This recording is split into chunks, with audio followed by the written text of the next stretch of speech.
पत्नी सुमित्रा, 2 छोटे बच्चे और बूढ़े माँ बाप मुंबई में एक पुरानी बस्ती में रहते थे। सुमित्रा, ला दे, अम्मा की कौन सी दवाई लानी है? एक तो वैसे ही काम नहीं, ऊपर से दवाइयों का खर्चा नहीं निपटता।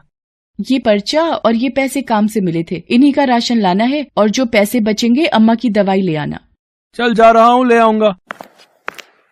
सुमित्रा, तूने आज फिर घनश्याम के हाथों में पैसे कैसे पकड़ा दिए? तुझे पता तो है फिर मदन के साथ जाकर कच्ची शराब पी आएगा या पत्ते खेलने बैठ जाएगा।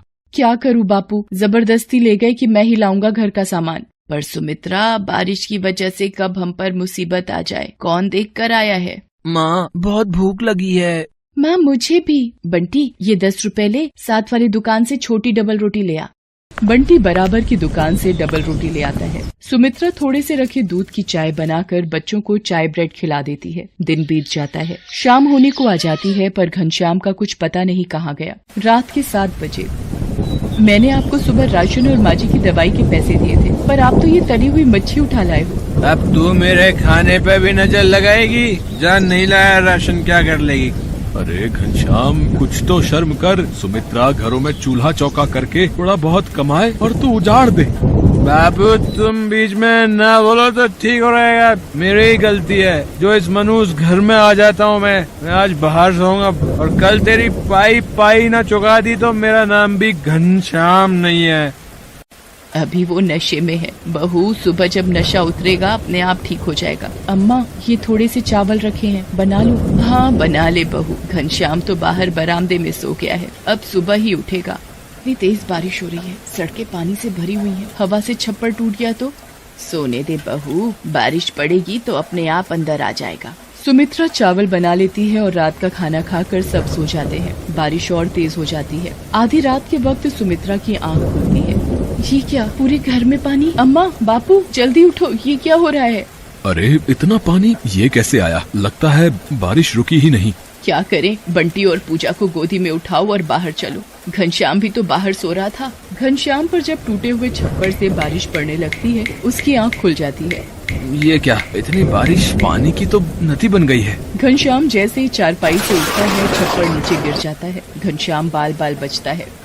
तुम लोग रुको, मैं एक एक करके सबको बाहर निकालता हूँ। बंटी, तू मेरे कंधे पर बैठ जा। पूजा, अब मेरी गोदी में आ। घनश्याम बंटी और पूजा को उठा लेता है। सुमित्रा अम्मा का हाथ पकड़ती है। जैसे तैसे वो घर के बाहर सड़क पर पहुँच तो जाते हैं, पर सड़क पर पूरा पानी भरा होता है। ये तो पूरी सड़क पानी से भरी हुई है। अब क्या करें? लोग बारिश के पानी में डूब रहे होते हैं। कहीं बच्चे रो रहे थे, कहीं कोई बिछड़ गया था। घनश्याम को याद आता है कि मदन के पास अपनी नाव है। सुमित्रा, तुम माँ बापू और बच्चों का ध्यान रखना, मैं अभी आया। पर आप कहाँ जा रहे हो? मुझे तो डर लग रहा है। मुझे याद आया, मदन के पास अपनी खुद की नाव है।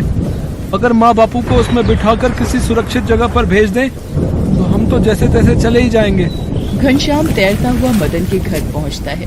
अरे, लगता है मदन नाव में जाने की तैयारी कर रहा है। मदन, माँ बापू को भी अपनी नाव में बिठा ले। मैं सुमित्रा और बच्चों को लेकर तेरे पास पहुँचता हूँ। घनश्याम यार, वो सुरेखा और बच्चे कुछ जरूरी सामान भी नाव में रख चुके हैं। अब तो नाव में बिल्कुल भी जगह नहीं है। माफ करना।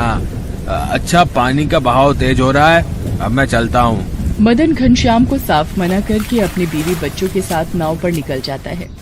घनश्याम वापस आ जाता है। देखा तूने, यारी दोस्ती पालने का नतीजा। आज मुंह पर दगा दे गया वो तुझे बिगाड़ने वाला। अब तो घनश्याम और भी घबरा गया कि कैसे अपने परिवार को बचाए। कोशिश करके एक दूसरे का हाथ पकड़कर वो थोड़ा आगे बढ़ते हैं। सड़क की दूसरी तरफ जाने वाला पुल भी टूटकर रास्ते में गिरा हुआ होता है। अब क्या करें, कैसे उस पार जाएंगे? घबराओ नहीं, एक दूसरे का बस हाथ पकड़े रहो। चलते चलते वो देखते हैं एक रस्सी के सहारे लोगों को सड़क के उस पार ले जाया जा रहा है। इस रस्सी की सहायता से धीरे धीरे आगे बढ़ते रहिए।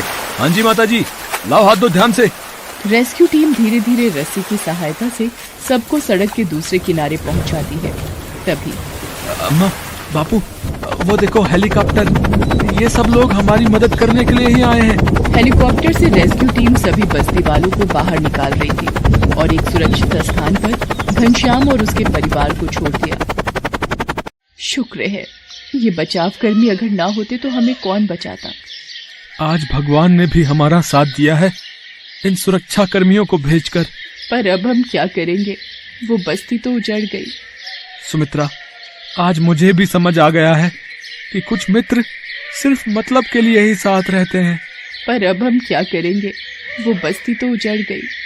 हिम्मत मत हार सुमित्रा, हम यहाँ कहीं आसपास की बस्ती में घर ले लेंगे। मैं वादा करता हूँ शराब और जुए को कभी हाथ नहीं लगाऊंगा। खूब मेहनत करूंगा ताकि तुम सबको भरपेट भोजन मिल सके। कुछ दिन बाद जब बारिश रुक गई तब घनश्याम ने काम ढूंढना शुरू किया। आता है और वो है शांता की कमाई के पैसों से शराब पीना और टांगे पसार कर सो जाना। शांता बेचारी दूसरों के घरों में झाड़ू कटका करके किसी तरह घर का खर्च चलाती और दोनों बेटियों को पढ़ाती लिखाती। एक बार की बात है, मानसून शुरू हो गया था। मुंबई में लगातार बारिश हो रही थी। तभी शांता की दोनों बेटियां स्कूल से भीगते हुए घर आईं। अरे तुम लोग तो पूरी तरह भीग गए, थोड़ी देर कहीं रुक जाते। माँ, हमने बहुत देर इंतजार किया लेकिन बारिश रुकी ही नहीं। हमें लगा ज्यादा देर हो जाएगी तो आप परेशान हो जाएंगी। ये मुंबई की बारिश भी ना हम गरीबों के लिए मुसीबत ही लेकर आती है। माँ, तुमने पिछले साल कहा था कि हमें रेनकोट ला दोगी, अगर वो ला दो तो हम नहीं भीगेंगे।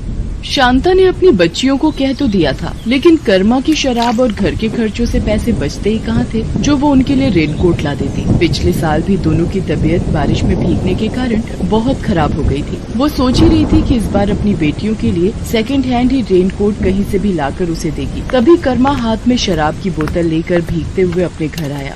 शांता, अरे ओ शांता, कहाँ मर गई तू? मर जाती तो ही सही रहता, कम से कम तुमसे पीछा तो छूटता।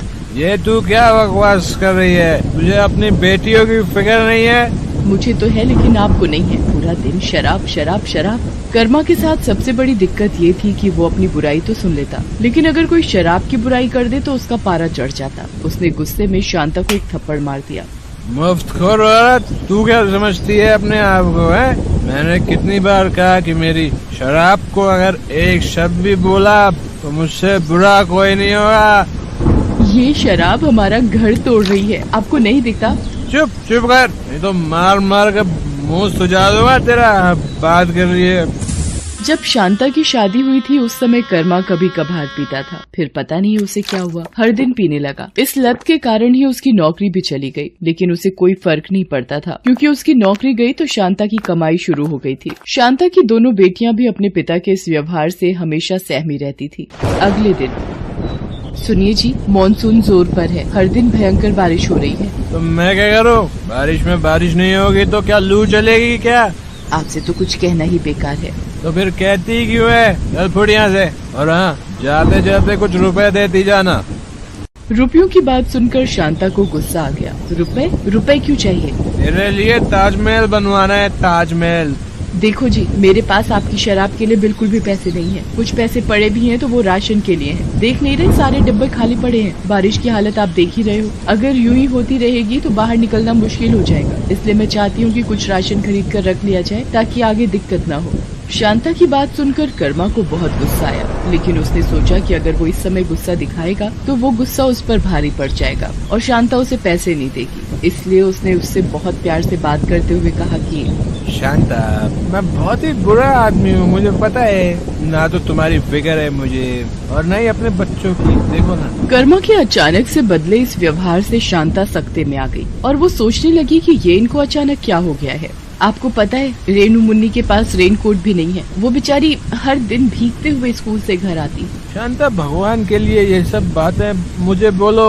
मैं जानता हूँ कि मेरी शराब की लत के कारण तुम लोगों को ये सब मुसीबतें उठानी पड़ती हैं, लेकिन मैं वादा करता हूँ आज के बाद शराब को हाथ नहीं लगाऊंगा मैं। सच में। सच? तुम्हारे सर की कसम।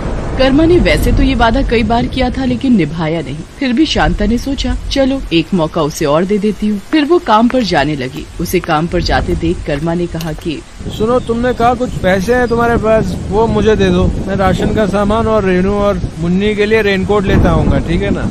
उसकी बात सुनकर शांता सोच में पड़ गई। उसके मन में आया कि कहीं इन्हें पैसे दे दूं और ये उसे शराब में उड़ा दें तो फिर क्या होगा। वो ये सोच ही रही थी कि कर्मा ने कहा, क्या हुआ शांता, क्या सोचने लगी? मुझे पैसे देने में डर लग रहा है ना?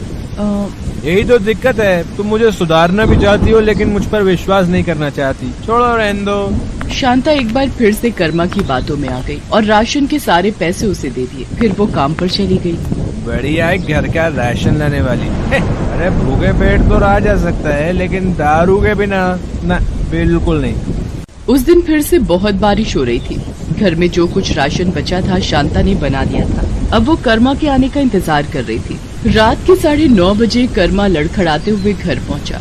उसकी हालत देखकर ही शांता समझ गई कि ये आज फिर से पी कर आया है। उसने गुस्से में उससे पूछा, राशन कहाँ है? इनके रेनकोट कहाँ है? चल आगे से हट। बढ़िया हिसाब किताब लेने वाली। एक थप्पड़ में सारा गणित बिगाड़ दूंगा तेरा, मैं बता रहा हूँ। बात मत कर मेरे से। कर्मा हर दिन की तरह चुपचाप जाकर बिस्तर पर लेट गया। बाहर बारिश लगातार हो रही थी, लेकिन इस बार बारिश ने रुकने का नाम नहीं लिया। लगातार बारिश के कारण शांता के चौल की छत से पानी टपकने लगा। ये देखकर उसकी बेटी रेणु एक बर्तन ले आई और जमीन पर रख दिया। लेकिन इस बार बारिश किसी जिद्दी बच्चे की तरह हो गई थी। वो बरसती जा रही थी, बरसती जा रही थी। 2 दिन इसी तरह बीत गए। इधर घर में एक दाना भी खाने को नहीं था। दोनों बच्चियां भूख से बिलख रही थी, लेकिन वो अपनी माँ से कुछ नहीं कहती, किसी से मदद भी नहीं मांग सकती थी, क्योंकि पूरी बस्ती पानी पानी हो गई थी। मुझसे बहुत बड़ी गलती हो गई जो इन पर विश्वास कर लिया। एक बार फिर से इन्होंने विश्वास तोड़ दिया मेरा। मेरी दोनों बेटियां भूख से बिलख रही हैं और ये है कि शराब के नशे में जानवर की तरह पड़े हुए हैं। लगातार बारिश के कारण अब तो चौल के घरों में भी पानी घुस रहा था। सरकार ने अलर्ट जारी कर दिए थे। बारिश का ये पानी अब तो लोगों की जान का दुश्मन बन गया था। शांता के चौल में भी पानी पूरी तरह घुस गया था। उसे समझ नहीं आ रहा था कि वो क्या करे क्या ना करे। उसने कर्मा को जगाने की कोशिश की।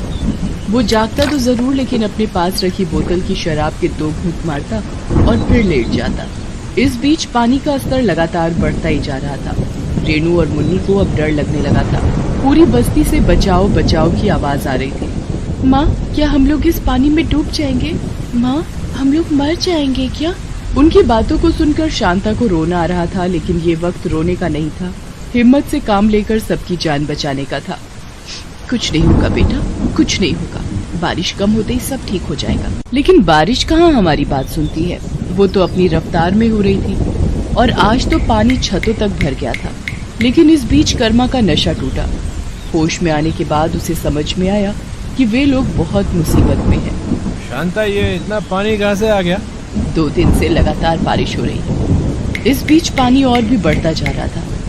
शांता ने अपनी दोनों बेटियों को झट से अपने कांधे पर उठा लिया और अपने पति से कहा, हमें यहाँ से बाहर निकलना होगा, किसी से मदद मांगनी होगी, नहीं तो हम यहीं खत्म हो जाएंगे। पहली बार मौत का खौफ कर्मा के चेहरे पर भी था और शायद पश्चाताप भी उसकी आंखों में दिख रहा था। उसने अपनी दोनों बेटियों को अपने कांधे पर उठा लिया और शांता से कहा, तू इनकी फिक्र मत कर शांता, मैं मर भी जाऊंगा लेकिन अपने बच्चों को कुछ नहीं होने दूंगा मैं, तू चिंता मत कर। तभी शांता की नजर एक ट्यूब पर गई जो पानी में तैर रही थी। वो उसी का सहारा लेकर पानी में उतर गई और मदद की चाह में निकल पड़ी। 2 दिन की भूखी प्यासी शांता किसी तरह तैरती रही। कुछ घंटों बाद उसे बचाव दल के लोग दिखे। उन लोगों ने भी शांता को देखा। उन्होंने अपनी नाव में उसे बिठा लिया। साहब, मेरी बच्ची, मेरे पति, मेरी चौल के कई सारे लोग डूब रहे हैं। आप जल्दी से चलिए, उन्हें बचा लीजिए। बचाव दलों का दस्ता शांता की चौल की ओर निकल पड़ा। तय समय पर बचाव दल के पहुंचने के कारण बहुत लोगों की जान बच गई। हालांकि कई लोग इसमें डूबकर अपनी जान भी गंवा बैठे। बचाव दल वाले उन्हें लेकर शरणार्थी शिविर में आ गए। वहां उन लोगों को खाना पीना दिया गया। 2 दिन की भूखी शांता और उनकी बच्चियों ने रोटी देखी तो उनकी आंखों में आंसू आ गए। पहली